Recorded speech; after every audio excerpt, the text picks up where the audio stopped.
Starting in 2018, I had such back pain that I couldn't move.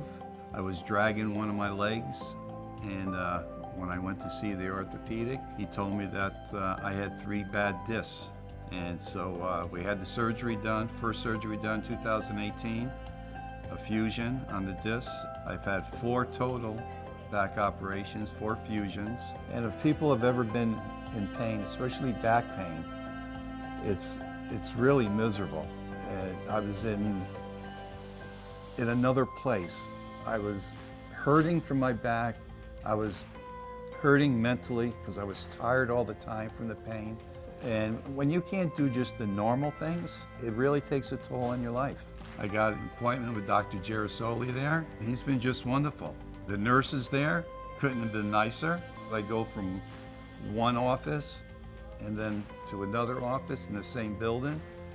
I go to rehab in the same building, and everybody knows you.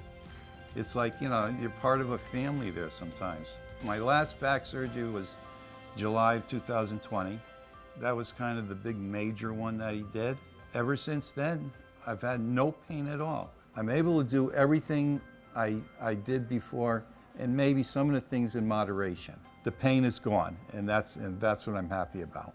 It's just wonderful to have a back that no pain. I'm happy with Connecticut Orthopedics. I'm very happy with them.